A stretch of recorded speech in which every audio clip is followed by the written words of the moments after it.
So again, this is from C.T. Russell's mouth. This is his writings. There was something to do with the Palmer congregation of the Jehovah's Witnesses. File cabinets of all this info about situations and stuff that happened. They had one of the books up there with the winged sun disk on display, like in a glass case, giving us two different explanations for the symbolism. I was like, but if this is the house of God, why is that here? I mean, even if you look back to 1922, Maria Russell's, C.T. Russell's wife at the time, she had a court case in which she claimed that the reason why they wanted to get a divorce was because he was having an affair with an underage girl. Sort of anything that he had to say, put it through that lens first, you know. People had said that when they were considered the international Bible students, that there was concern about his interest in the occult.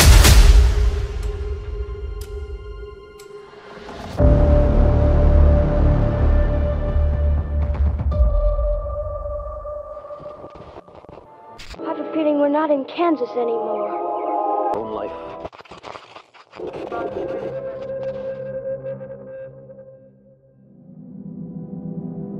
Hey everyone, welcome back to the Occult Rejects with your hosts Lux And the MY Patriot. And today we are continuing our series for the Jehovah Witness whistleblower going by the name of Jack Pine. And so thanks for coming back on today. We really appreciate it, Jack. For sure. Thanks for having me. For sure. Yeah, we were discussing about, it's very brave that you've come out the things that you have. It takes a courage to do that, especially in the face of, the Jehovah's Witness churches. It's not small. It's a very large church compared to, let's say, like the Golden Dawn or something, so. Oh, yeah, and they get mad when people come out and say stuff, too. So, I mean, hands down for Jack, for what he's doing. We appreciate this, for sure. Yeah. Oh, thank you. I appreciate that. Yeah. It's, the way they view it as they would think that I'm coming out as being hateful against them and their beliefs or their organization. And that's not it at all. I stepped forward because I love these people. They were people that I would have given my life for. And I'm in danger of possibly losing family if I get found out. But I do this because hopefully it can save somebody from future heartbreak, or hopefully, just helping kids to not get abused, or even if we could do something about their policies changing, that would be amazing to help protect the children. But other than that, I try and approach it out of love and empathy towards them, as opposed to somebody being angry and spitting hateful messages out. And that can make a big, huge difference, too, just doing it that way. And we thank you for doing that, Jack. We appreciate it. I mean, I see you do stuff. I'm not going to mention your accounts or anything, but I do see you do stuff on the internet, too, and you're trying. And, that was one of the big reasons why I wanted to have you on the show, too, because I remember when I was trying to do that myself before I had a show, I was doing stuff like that with the OTO and occultism. And, for someone to bring me on would have blew my mind. You know what I'm saying? So... Right. I remember being there, and I think what you're doing is amazing. And I was like, yo, we got to have this guy on. And turned out to probably be the best guest I've ever had on this show or any other show. So, yeah, I thank you a lot. And before we go any farther, though, in case you're just listening to this one and it's your first time, in the other two episodes, the first one, just to give a recap, Jack does go into his experience being in the Jehovah's Witnesses and what that was like. And then in the second one, kind of went into why he left, and then started going into, the pedophilia and the occultism aspects that there is, with the Jehovah's Witnesses. And in this episode, we're going to be covering a little bit more of the pedo stuff that I have, and then we have more of the occult stuff that we wanted to go into also. Right. Yes. Would you say that the Jehovah's Witnesses are more like predominant in the West Coast or that? Because I have never even seen a Jehovah's Witness church in my state. I mean, I'm sure that they're around, but are they more predominant sort of like West Coast? Across the U.S., and I honestly couldn't tell you. As it stands right now, the last I heard is it's kind of even across the board, all across the U.S. Although numbers that are coming out, it looks like the witnesses are in a decline at the moment compared to a lot of the rest of the world. Places where the internet isn't as readily available, witnesses seem to be doing better over there as far as recruiting new members. So I think that has a lot to do with different online campaigns and trying to get the word out just about the pedophilia situation that's happening, and just child safety that needs to be put in place. Right. All right. Well, I got my shit together now, and I got this stuff open. Okay. So we have this in the the Pennsylvania opens grand jury investigation into Jehovah's Witnesses cover-up of child sex abuse. This is February 10th, 2020. For decades, leaders of Jehovah's Witnesses or religion have kept allegations of child sex abuse in their congregations secret from police as a matter of policy. They have maintained an internal database containing the names of alleged abusers in their U.S. congregations, but repeatedly have violated court orders to hand it over. Still, they have avoided reckoning with law enforcement agencies until now.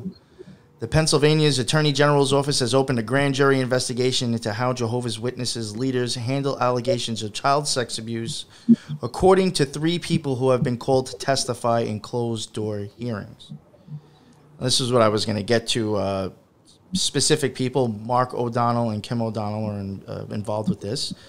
Mark O'Donnell, a former Jehovah's Witness, told Reveal from the Center for Investigative Reporting that Pennsylvania investigators visited his home in Baltimore in June and interviewed him for 3 hours. Wow. He's 52 years old, and he was a Jehovah's Witness for 30 years. He left in 2014 after learning about child abuse cases locally and elsewhere that were covered up by the organization. Since then, he has become a vocal critic of the Watchtower, the religion's parent organization. O'Donnell, 52, was a Jehovah's Witness for... Oh, I already read that. I'm sorry. The religion's parent organization, traveling around the country to observe civil court cases against the organization and publishing stories online. As a result, O'Donnell has become a popular recipient of leaked information from inside the Watchtower and local congregations, much of it pertaining to child abuse. Now, his wife is Kim O'Donnell, and she claims that she had dealt with child abuse as a kid, being in the Jehovah's Witnesses. And here is some samples from her and from the news that I'll play now that can give you a little bit of a description of what she went through.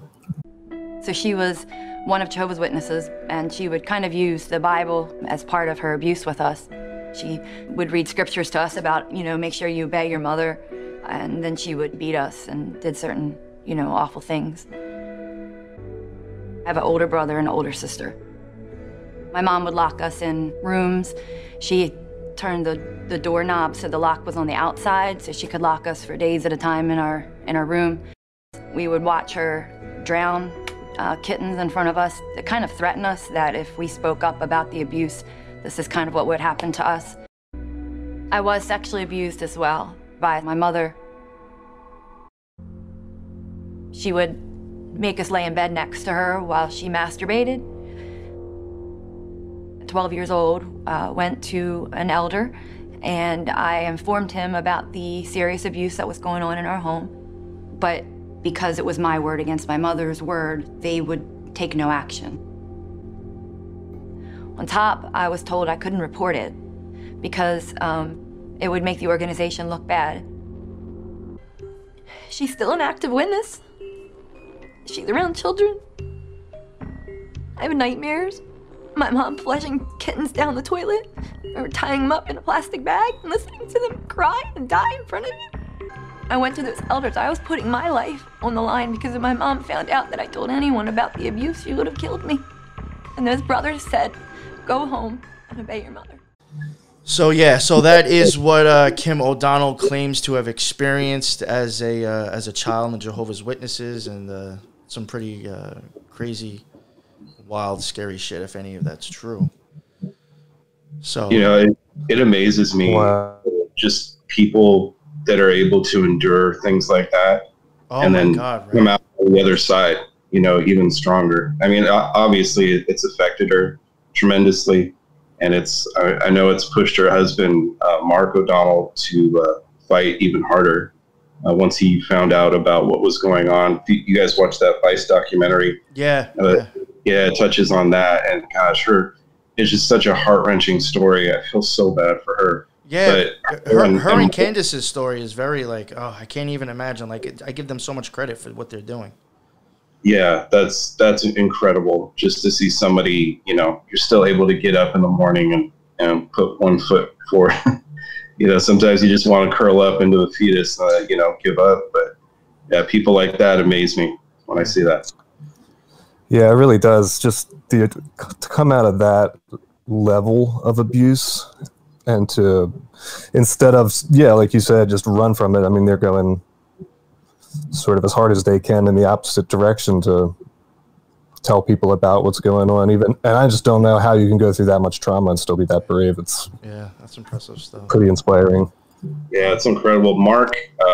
Mark's been instrumental as far as getting information out to the authorities, to the court system.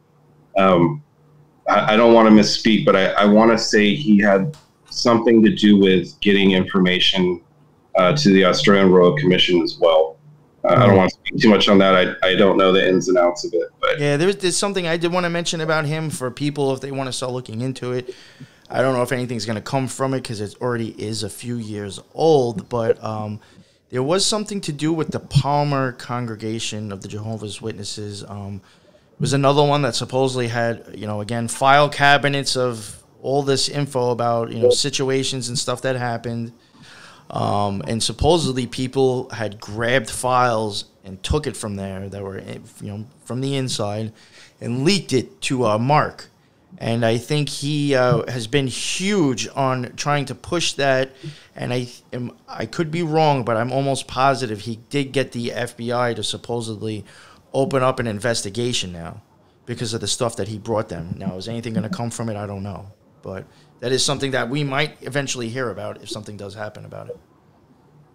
Nice. I hope so. Yeah. So, I mean, if there's people interested in looking this stuff up, I didn't go into it too much because I already knew that this was going to be long enough. There could be tons of stuff with that we didn't even cover. Yeah, for sure. And something I definitely wanted to bring up as far as that's concerned is, I mean, even if you look back to 1922, Maria Russell's, C.T. Russell's wife at the time, because they ended up getting a divorce, she had a court case in which she claimed that the reason why they wanted to get a divorce was because he was having an affair with an underage girl. Yo, so it goes all the way back to the beginning. Have you ever heard of that case, Jack? Yeah, actually I have. He's like, I didn't want to believe it though. I haven't heard how old the woman was, or if she was a woman, or if she was a teenager.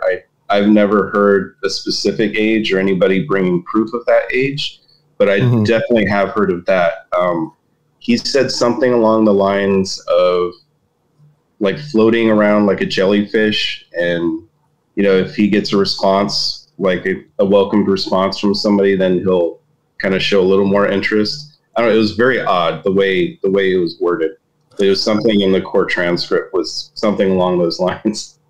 Yeah, and those transcripts from the court case that I've read, it says that the girl was so young that she was able to sit on C.T. Russell's lap, and that's when his wife would come in. She would see him with this girl, and that's what sort of arose suspicions of what was going on. Damn. Wow, that, yeah. I mean, if all that is true, can you imagine? Just from its very origins, its inception, it's I can't remember. There's a scripture that says something about whatever was created crooked can't be made straight. So I mean, just thinking along the lines of this supposedly being a true form of Christianity, if it starts out from somebody who was inclined towards pedophilia or a pederast, I don't know, it's not surprising then how we see the rest of it. I mean, I've even heard that about I mean, Walt Disney, to tell you the truth, too. I mean, that he was also, So. Right. I mean, it's way more predominant than I think we all realize, because it's not something that we obviously think about, but I think it's a way bigger problem than people know. And like you said, if it's to the beginning of the church, then that really tells you a lot about sort of anything that he had to say. Put it through that lens first, It's I mean, that type of moral character. I mean, even this is just a hypothetical situation, and let's just to say this is some sort of, because the stuff that we've covered and more stuff that we'll go over, after this, for occult influence. Let's just say there is an occult influence behind it. There is some either secret society or some people that are into a specific type of magic or whatever, or behind this. You could easily take somebody that you can manipulate, which could have been a pedophile, and made that person be the face of this whole situation. You know what I'm saying? Like, for all we know, that was just a mascot that was being used as the face for something with a totally different agenda behind it. Yeah. Gotcha, yeah. You know what I'm saying? I mean, you have no idea. I mean, it could be something like that. It could be a few different things. I mean, it could just be that guy was sick like that and he made up the religion or whatever, whatever this is. Yeah. Yeah, and apparently, I mean, just, again... Or it could be wrong, who knows? Right, it could be. And then I do see claims that his wife, Maria, was claiming that this girl was named Rose. Like you said, it doesn't really tell exactly what her age was. Apparently, she said that he was into Satanism too, but he didn't want to admit that to anyone. Had you heard any claims of that, Jack? Yeah, internet rumor. There was people had said that when they were considered the international Bible students, that there was concern about his interest in the occult, but it doesn't go much further than that. As far as any proof, anyways, there's so many rumors out there, and so right. I give credence to a lot of them because of things that we're discovering now. I mean, again and again, finding that they're using people who are in the occult to kind of back their theology in one way or another. Not the whole thing, mind you, but there are pieces of it. And I think for Jehovah's Witnesses, like, even if you don't think that there's anything happening now, or that all of the mistakes that were made in the past have been corrected, like they call it having the light getting brighter, or there's now new light on a subject. They think that everything's good now. But for Jehovah's Witnesses, origins are very important. So that's why they don't celebrate Christmas or holidays or your birthday or salute the flag. It's because they believe there are pagan origins or some kind of occult origins to each and every one of those things. But that was one thing I could probably agree with them on, to be totally honest with you. Yeah, no, and for sure, there's definitely, connections there with different holidays and things. I don't know, just for me, it would be, in my opinion, it would be hypocritical for them not to look at their own origins and to look at everyone else's. So even if you don't think there's something occult happening, or there's some kind of evil spiritual current going through, or however you want to word it, at the very least, just look at the hypocrisy of it. That's a very good point. Yeah. That's actually a very good point. And especially you see that hypocrisy, in my opinion, in the inner order, or sort of the inner council of people who they're the ones dispersing the new information, right? And when you have such a closed group of people who are disseminating information to everyone else, I mean, who's to say if what are those intentions of that inner circle? Right. Yeah. And do you know exactly how many people are in that inner circle? The governing body has 8 members. Wow. And yeah, and that's changed over time. They used to have like a president. Basically, whoever the CEO of the company was the president of the Watchtower Bible and Tract Society. I don't remember the years that it changed over, but eventually it turned into a governing body. So supposedly these 8 members all have the same amount of influence, and they make the decisions as far as what spiritually happens within the Jehovah's Witness organization. So it's pretty much all up to people then? Yeah, it's up to these men. How the information gets dispersed from there, I couldn't tell you. And I know everybody probably has a different claim or a different spin on the story, but to my knowledge, it's by these 8 men. But, also you got to keep in mind that it is a corporation. And so whoever the board members are of this corporation, in my opinion, would have the most pull over what's going to happen. It's not just right. religion. They also have to keep with corporate standard laws. I think that's a very good point to bring up, actually. That's a very good point. There is the business aspect of it because it's a corporation that's going to also decide, make decisions for their best interest finationally. Yeah. Yep. Corporate share and meeting. Are those works? are the people who are? Have you ever heard the inner order or the inner group? Have you ever heard of them called the Adepts? No, I have not heard that personally. Okay. Yeah, I was curious. I had seen a couple places where they were being referred to as the Adepts, and that's a very occult term, so I just wanted to I wanted to see if it was true or if it was just something that people were throwing into like Wikipedia and stuff like that. So yeah, I had even asked Jack about that because I know what an adept is like a thing for magicians. So, and I had came across it too. And I was like, is this real? Yeah. Right. But was it? Right. Did you find it in their actual literature, or was it like a talk somebody was giving? Where did you see that, Lux? More or less reference pages that were covering Jehovah's Witnesses. So again, like Wikipedia, I think mentions that they have an inner order of adepts and things like that. Oh, gotcha.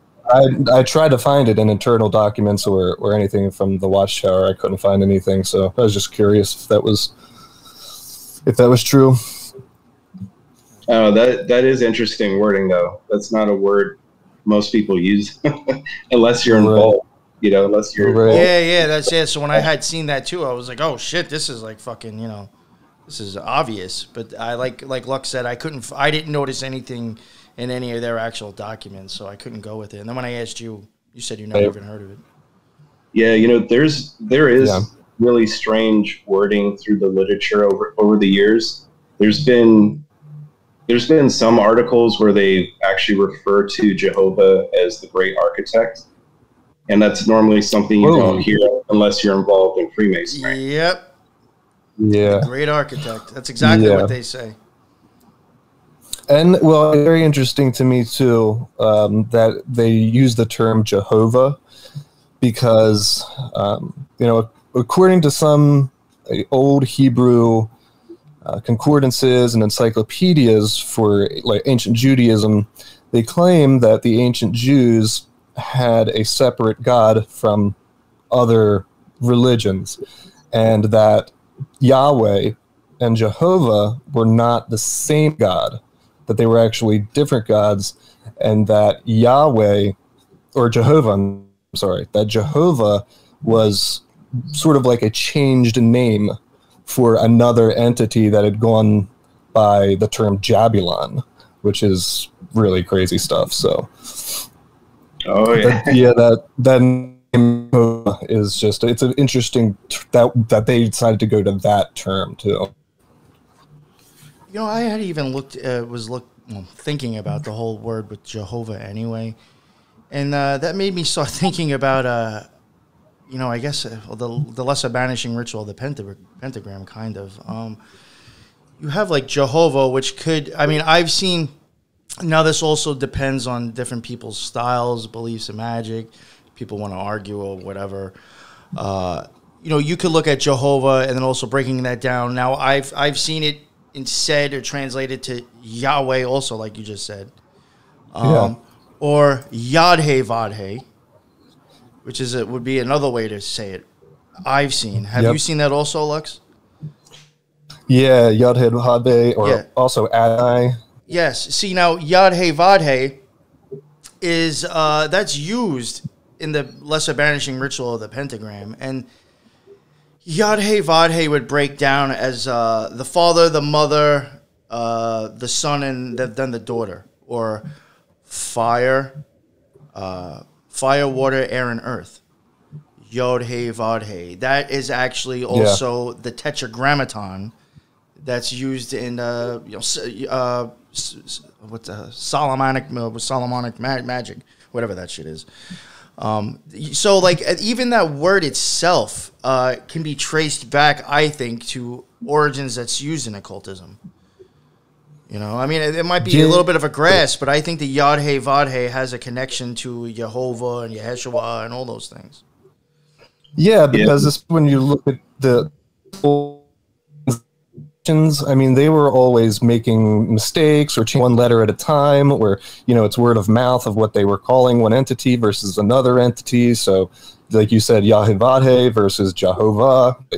It's definitely gotten mixed over time. Oh, and then if you want to add spirit into the four elements, then you change it to Yeshua or some shit like that. I mean, so it's like I do feel like there might be somewhat of a connection there with the Yadhe Vadhe to the Yeshua. It would go to the four elements, and that would also go along with the Watchtowers. Right. And then that all gets played into the tarot deck as well, right? Oh yeah, well yeah. I mean, you can get into gematria, you know, the Kabbalah, the Kabbalah, all sorts of stuff with that. Yeah, Solomonic magic, like I said before, you have that around your your circle and shit. Yeah, that was one of the things that I don't know. Growing up a witness, you were the little kids, at least in my generation. When I was growing up in the '80s, they were terrified of demons. So it was like there were rumors, stories going around about, you know, people that watched Rosemary's Baby or The Exorcist, and then started having, you know, demonic activity actually happen to them or in their homes. And so it terrified Jehovah's Witnesses and kept them away from watching those kind of movies. When I found out that Jehovah, or the Tetragrammaton, was actually used in ceremonial magic, that put a very different spin on things for me. Go, wait a minute, we were always told, you know, just call on Jehovah and, you know, demons will flee.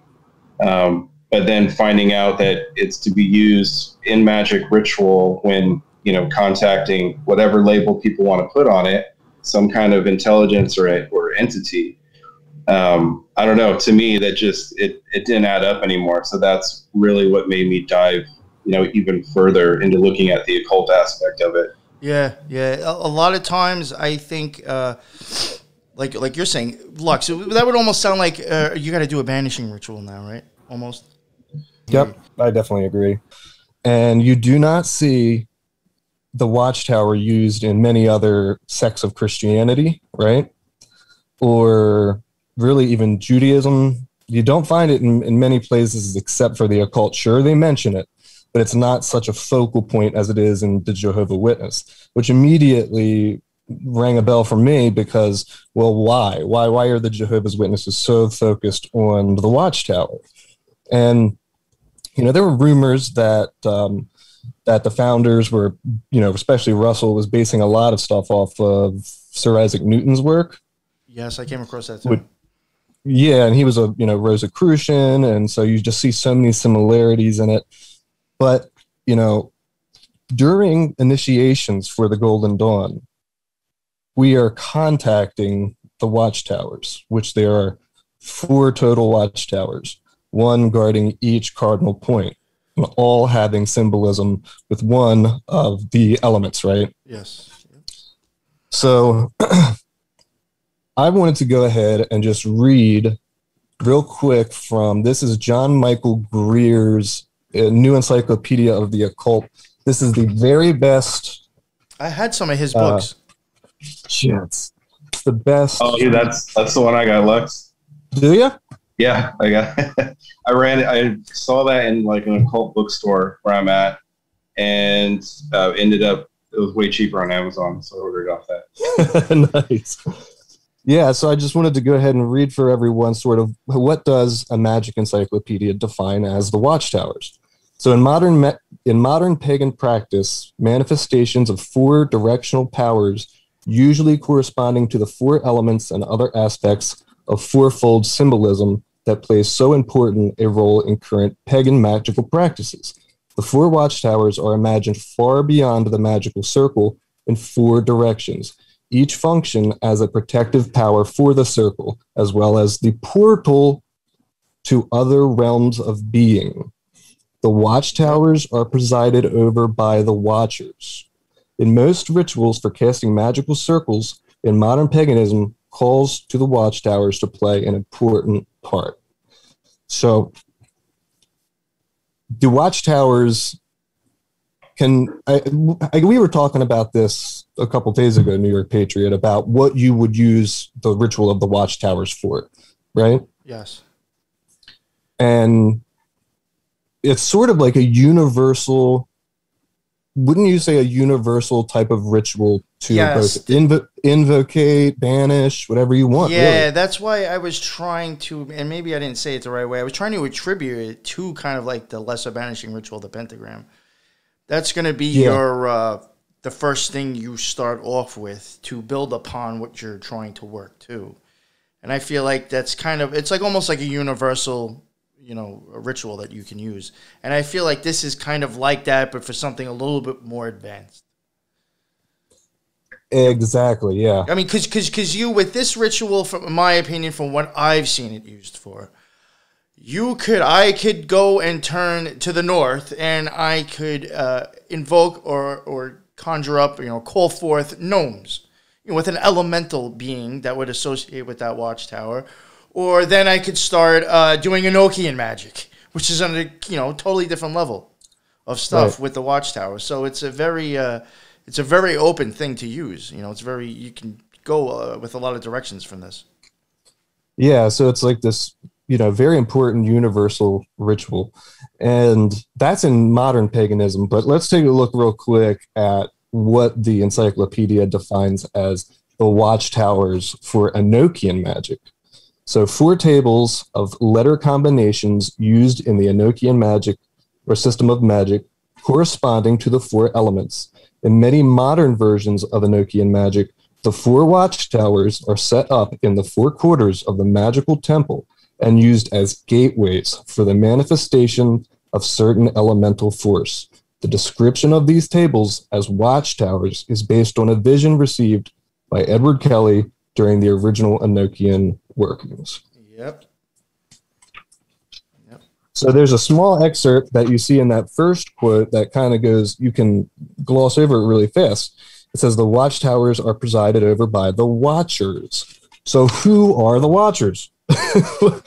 Well, this doesn't go into the secret chiefs, does it? It might. It might. Because it almost sounds like the same shit, really. Yeah. I think it does, personally. So the watchers, there's 2 different ones. You have the watchers of the threshold, and it's a long description of sort of who were the watchers of the threshold, but let's figure out what are the watchers just in general. They are spiritual entities in various magical traditions, ancient and modern. In ancient Jewish and Christian esoteric traditions, the watchers were a class of fallen angels identified with the sons of God, who mated with the daughters of men in chapter 6 of the book of Genesis. They are also called the grigori, which is simply the Greek equivalent of the watchers. In some modern traditions, the Watcher is a term for an artificial element built up by a working magical lodge which guards and protects the lodge. Wow. So it goes even further on. It talks about the Watcher of the East corresponds to the spring equinox, the Watchers of the South for the summer solstice, regularis, and these terms are used directly by the Golden Dawn. I mean, these in initiation rituals for the Golden Dawn, you are contacting each one of those towers, invocating whatever the purpose of the ritual is, to use the power of those towers to not only protect, but to manifest or banish whatever it is that you want. But it is very interesting that the Encyclopedia for Magic defines the Watchers as a class of fallen angels. That's interesting. I mean, even going back with talking about like Enochian magic and using the Watchtowers. You mentioned John Dee. I mean, you have John Dee and Edward Kelly who were big into this stuff, and also traveling around and kind of making connections with important people too, and in my opinion, spreading this stuff as well. Crowley, I mean, he's got books on the things that he did with this stuff, contacting spirits and the contacts that he had. And then you even have Jack Parsons, who was with the whole Babylon thing. I mean, that was in the video that you saw that we put up from the OTO. That is the evocation of Babylon, like I mentioned, and you are opening that up with the Watchtowers. So exactly, that shit is highly used, and can be used for some serious stuff too. In my opinion, some of the more stronger magic is involved with that. Oh, for sure, especially because you're working with these, entities or powerful elemental, entities as well. But I mean, what are the chances that just the Jehovah's Witness focus so much on the Watchtower? And you can also see it in the tarot. You have the tower, and that picture is displayed a lot. That tarot card. They display it a lot in Jehovah's Witness literature when they're talking about anything anti-occult. That's the tower card is usually always the picture that's shown. Wow. Yeah, I just don't see any other religious group really focusing so much on the Watchtowers, and then for them just that alarm bell goes off for me because they're so important to the Golden Dawn, and then you have connections. Looking back at C.T. Russell and especially some of the excerpts that I got out of his books were just so occult to me. And I just find it a bit too much of a coincidence that if it's all focused on the Watchtowers, then how maybe it's not a different Watchtower, maybe it's these Watchtowers. Yeah. There have been stories that have come out of the New York area. There's a gentleman who he did a 2 or 3 part video of coming in contact with an old Jehovah's Witness family, somebody who's been in it for generations. From the sounds of it, it put me under the impression that since the beginning. But he was at a meeting and they were going over their Watchtower study, and a person he was sitting fairly close to, he noticed they weren't paying attention at all to this study. And so just being friendly afterwards, hey, how's it going? Hey, I noticed you weren't getting too much out of the study. Was there, I forgot what he asked him, but just making casual conversation. And the guy just kind of shrugged it off and was like, hey, this is milk. He's like, if you want some real knowledge, then you should come and join me and my family for our family study. And so he agreed to do it, ended up going. And long story short, this particular family, the claim in this video, is they were channeling angels and getting information from angels. And that's not the only experience. There's been other people that have made that claim that have come out of the area, and there were people that were forcing them to channel information. Now, whether those are true or not, I couldn't tell you, but there's been more than a couple stories that have come out about this, something very similar. That would go totally along with Enochian magic. Especially with Edward Kelly and John Dee. They thought they were talking to angels too. Yeah. Well, that's what. Yeah. Well, the whole thing is that's what this Enochian magic is. All those little squares on those things, those have angels attributed to them. Yep. And then like what was it? The famous quote from Walrus, the other guest we had on. He said that eventually they started saying to themselves, "Maybe these aren't angels." Yeah. Well, because I mean, why would angels start asking you to do things too? For them. Yeah. For exactly. them. Yeah. So it just doesn't. I don't buy. I think that was part of the deception with John Dee and Edward Kelly when they spread this stuff, or either they were blind to it themselves, but it got spread around, and I think someone knew that it was being presented false, in my opinion. Just so the audience knows, if there's witnesses, they probably won't know who John Dee and Edward Kelly are, but they were those Queen Elizabeth I, right? Those were her spiritual advisors. Yep. They worked for her, and they did all sorts of stuff to try to help her, and they came up with this whole system of Enochian magic. Its own language and everything. It, again, kind of shows how important the occult is in pop culture. But John Dee was the original 007. That was his signature. Yep. And then look now back with with Jack Parsons. He worked with the military. Mm-hmm. So it's like, who knows? Yeah, I mean, especially when you look at the stuff that Russell wrote, the study of the scriptures, the divine plan of the ages. There's a solar disc, you can see that all the time integrated into the Jehovah's Witness stuff. The solar disc, which is Egyptian symbol, right, out from the side, which is a super occult, symbol. Yeah, that would be considered Hadith in Thelema, in the OTO. That winged disc, that would be Hadith.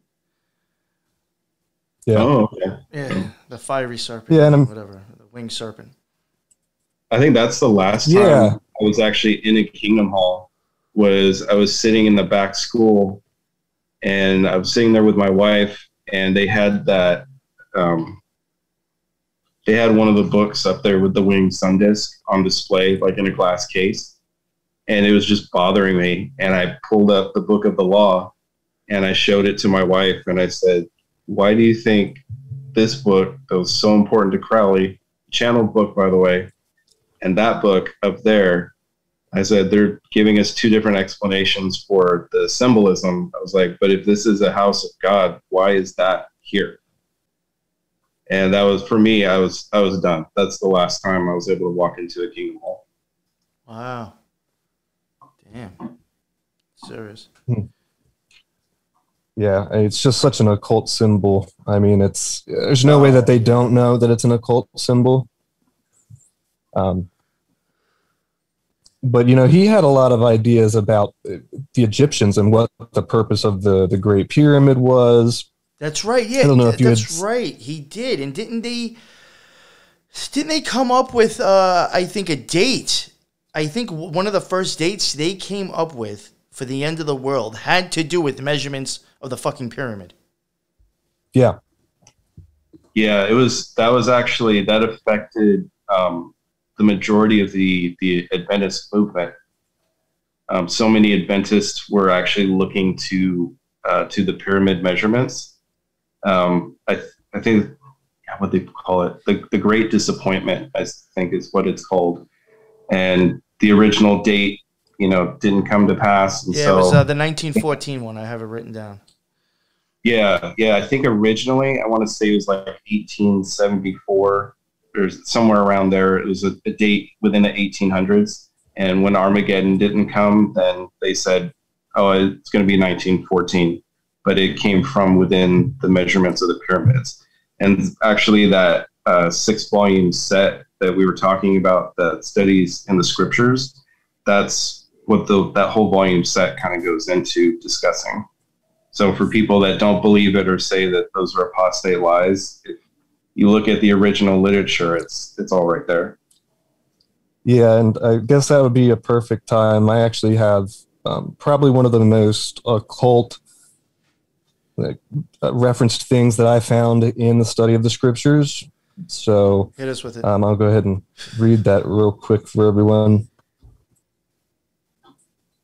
So again, this is from C.T. Russell's mouth. This is his writings. This is C322 when he goes into the explanation of the pyramids. Quote, the conclusion of Professor Smith as to the date of the Great Pyramid's buildings was most abundantly corroborated later by certain measurements by the Great Pyramid indicates its own date of construction. A realization of the fact that the Great Pyramid exists a wisdom of design which the Egyptians could not have possessed, a divine wisdom which must have been worked out under the supervision of some inspired servant of God. This led to the conjecture that Melchizedek was its builder. He was the king of Salem and the priest of the Most High God, as a person type occupied to a high position to be a blesser of Abraham, who also paid him tithes. Of this we can know little except that Melchizedek was a great and peaceful king, and that he lived about that time and not distant from the site of the Great Pyramid. It is conjectured that Melchizedek, though not himself an Egyptian, used Egyptian labor for the construction of the Great Pyramid, and to some extent, the traditions of Egypt support such a theory. They reveal that Egypt had a particular invasion about this time date by people who traditionally denominates haikus, shepherd kings or peaceful kings. Talks about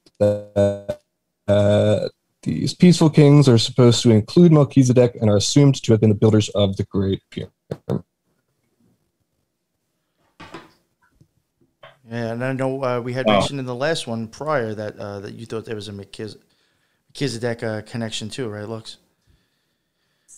Right. So did you hear much about the Melchizedek stuff while you were in, Jack? Or not while I was in. Wasn't until actually just recently. That was one of the books we had mentioned earlier, Pastor Russell's sermons, where it does get into talking about the order of Melchizedek, or however you pronounce that. But yeah, talking about God was a creator of a secret society. It's right there in the book. So the reason why that was such a bombshell for me is because there is a literal secret society called the Fraternitatis Rosicrucius, and they are out of Pennsylvania. They have a giant pyramid on their property. They really kind of came to light after Behold a Pale Horse by William Cooper was released, because he was in an old bookstore one day and found one of their old books.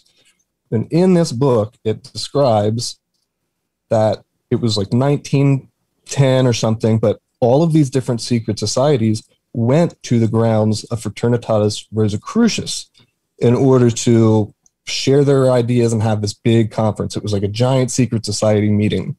So they were the ones who were organizing this. So they're a predominant secret society. You just don't hear much about them because they keep a very low key. Now they are self-proclaimed Rosicrucians, and they have an inner order that talks about the order of the Magi and the order of Melchizedek. And that the Bible even actually does reference Melchizedek in the New Testament. But it's essentially another language just to say the secret chiefs. These are a group of people who are like spiritual entities that, it's like the inner order of the inner order. The people who have ascended to such high wisdom that they give information to the order below them. Yeah, I could be wrong, but I think when it came to Crowley, I don't know about other people, he had assumed that the secret chiefs may not even have been in physical form. This is something you contacted when you left the flesh. Yeah. So just not to interrupt you. I'm sorry about that. No, that's perfect. What were you saying, Jack? Oh, I was just curious. So, in your guys' opinion, that about Crowley, so like you wouldn't meet them until you die, or you wouldn't meet them unless you're like astral projecting somewhere? Astral projecting, in my opinion. Yeah. You don't have to. You don't have to die for good to see these people. I mean, you could leave your body and come back. Right. And in the Golden Dawn, we were told that we had an inner order, and then the order beyond that was the Order of the Secret Chiefs. Mm-hmm. It's the same thing. It's just a different wording of Melchizedek or Secret Chiefs, or you'll also hear the term the Great White Brotherhood is another. Oh yeah, you'll hear that from David Griffin. Yeah, you hear about it. You'll hear the Secret Chiefs, and you'll hear the Big White whatever Brotherhood or whatever the hell it's called. He'll throw that around a lot. Yeah, before he asks you for money. I hear a lot of these groups use the phrase "the great work." Well, yeah, that's what you call doing magic. Yeah, that's doing the great work is when you're practicing magic or doing things that help with your magical abilities. I mean, that could just be practicing meditation in the LBRP. That'd be considered doing the great work. Yeah. If you're starting off. Gotcha. So, in your guys' opinion, you don't think that that's like a signal term for something bigger? You think it's just for your individual growth in magic? It's something much bigger than I think people know, but it is on a individual experience. Put it that way, Okay. Yeah. That's the best way I can explain it, Yeah, it's like a very loaded term. It means a bunch of different things. Yeah. But I mean, I have to say, going back now, mentioning how do you say that again? Whatever. I've heard it Melchizedek. I've heard it Melchizedek. Yeah, Melchizedek. Them even saying the great architecture, and I mean, with the Watchtower stuff, I find to be too many connections. Right, yeah. Right. Too many to be comfortable with. Yeah, I mean, if you kick a couple to the curb, you're still stuck with the few. Right. If you look at just a solar disk, for example, I mean, there's an actual Rosicrucian order called Amorc. They have that as their logo. Yep, I knew somebody in that actually. Yeah, you had mentioned when you were reading from that Studies in the Scriptures, a professor something Smith, I forgot his name. But he comes up a lot when you look into pyramidology. He was, I think he was considered the top in his field. But the funny thing is that guy wasn't a witness, or excuse me, there were no witnesses back then. They're called International Bible Students. But to write a foreword for somebody's book usually means that you have either a very deep appreciation for them. Mm-hmm. It could be a personal friend, or just somebody, a colleague that you find their work inspiring. So you see it, I don't know, I mean, I see it even for modern day magicians. They might do a foreword for somebody else's book on. I have seen that plenty of times, and there's been times when I've actually been surprised to see who's done some forwards in some of the magic books I've read. I can't remember them offhand now, but there was at least two of them that took me by surprise. I was like, yo, really? I didn't know that.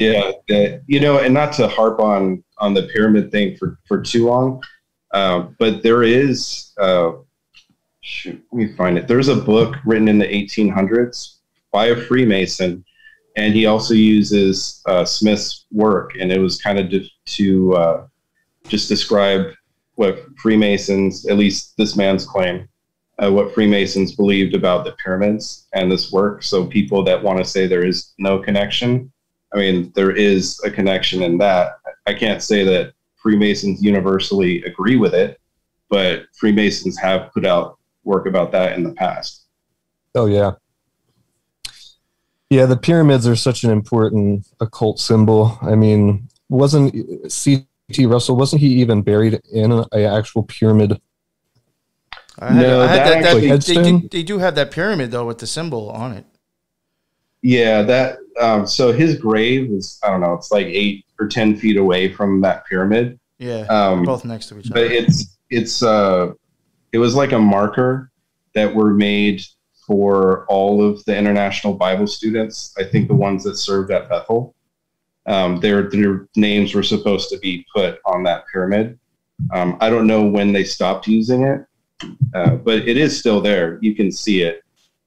There's a lot of misconceptions, though, about it, because that pyramid actually was built years after Russell died. So people say it's his grave. It's not his grave. Yeah, I figured that out too when I was looking into it, because I put up pictures of both. I do have like in the on the intros and stuff, you will see his grave, and then there is a pyramid, like Jack said, probably about 8 to 10 feet away. Yeah, because there's a Templar cross on the top too. Yeah, and one of the other symbols from Jehovah's Witnesses up there. Correct, Jack? Yeah, there's that the cross and crown that they use. And like you guys were saying, you know, again, that could be viewed as Rosicrucian, Knights Templar. Yes. You know, everybody, I mean, Christian Science, they use that same cross. I think there's a Catholic order out there somewhere that uses the same thing. And each of them have a different explanation for its use and what it was meant to be. But you know, who's to say which one is real? But in my opinion, you know, like what we've been saying, is there's just too many connections to be comfortable with this truly being a Christian organization, if that's what you consider Christianity. Yes, yeah. I mean, I would even say, I'm taking a guess, I would say probably within 20 years of each other, I guarantee you the Golden Dawn and Jehovah's Witnesses were formed within the same amount of time. Because it was like the late or mid 1800s for both of them, right? Yeah. I mean, they might even be around the same time period. Yeah, and so this is one of the word games that they'll play, though. Yeah, is they were considered international Bible students back then, or some people might have called them Russellites.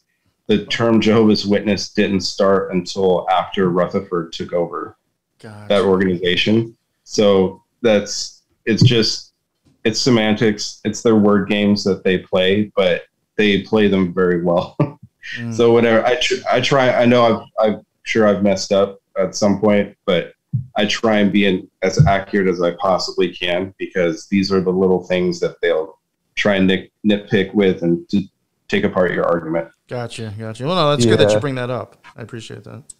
And something that we have experienced a lot too is that, you know, you'll see like one group will use one symbol and then another group will use another symbol, and they try to claim that it's for different reasons, but it's actually, you just find out that the more inner order that you go into for those groups actually just ties back to the original meaning of that symbol, which was the Templars. So it's weird. They do that in the occult too. They'll try and say everybody's really different, but they're not, you know? Right. Yeah. You know, I used to not think that there was an inner order with the Jehovah's Witnesses. And, you know, even still, like, I don't have photographic evidence to show people, you know, governing body members or doing rituals or anything like that. I'm not making those type of claims. There are people that have, but it's just, I don't know. There's way too much here. You can, I mean, even Jesus, like we were talking before, they believe he's Michael the Archangel. They also believe he's Abaddon from Revelation 9:11. I mean, there's just so many things that cross over. It just, once you add all of these things up, it's too much. There's just too much there. You know what's funny too? Then Lux could even probably agree with this. When you start getting into magic, it's almost like they're saying like Jesus and then Archangel Michael and then this and that. It's like that's exactly how you can look at the spheres on the Kabbalah. There's all these different layers of people and attributes that can go with it. Yeah. You know what I'm saying? So you have different angels and different maybe religious people or ideas that can go along with each other on different spheres. It's fucking So it almost sounds like the same exact thing. Right. And like when I look at the Watchtower rituals from an occult perspective, you know, you're consulting these watchtowers to try and get information. So they're giving you information from on high, right? That's the metaphor. It's the watchtower. Right. They're standing guard, but they're also shining the light from above down onto the occultists so that they can get the divine light, you know, or divine wisdom.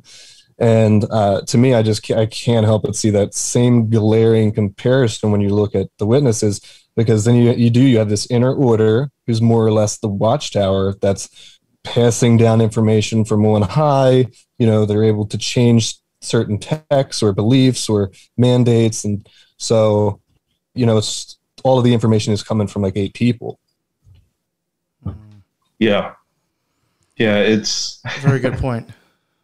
Yeah, that's a good point. I don't know. I'm so glad like you guys are able to explain the Watchtowers from your point of view, because I've been trying to explain it from the limited knowledge that I have from it and sharing it with the XGW community.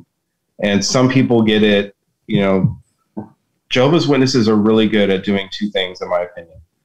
They're really good at making atheists out of people who are no longer witnesses. And I think the majority have gone either towards atheism or towards the Wiccan community. That's what I've seen, more so than going to like born again Christians or some other denomination. I don't know. It's just, if an organization is supposed to be of God, it's doing a great job at turning the majority away from God. Well, going from Jehovah's Witness to Wiccan, the Watchtowers would be a consistency. So, who knows? That could even be, no, I'm not even joking. That could be some psychological connection that is a way for somebody to go from one to the next, Yeah, and I've actually had Wiccans say that to me. They go, "Oh my God, I didn't even think about that we use Watchtowers." It's like, you're so right. Yeah. Somewhere in the back of their mind, I'm sure it noticed it. It just didn't click for them. Yeah. Or not at the same time that they thought it did. I think at this point, we can safely say, plus we're almost running out of time again. Fucking Zoom, this shit's annoying. That in my opinion, there's definitely an occult influence. I think between the 3 of us, we should at least have shown people something to go about with this, and not to so much leave it on such a a bad note. I did want Jack to maybe give a few minutes and talk about how his life is since he has left. Oh, well, for myself, it's been a lot of ups and downs. Coming to the realization that you were in something, and once you realize for yourself it's not true, it definitely messes with your head, and it can create anxiety, give you panic attacks. You have a hard time trusting, just trusting your own decisions, really. Because for so long, one of the word whiskers they use, or they'll call this religion the truth. And so it kind of automatically puts a psychological spin on it.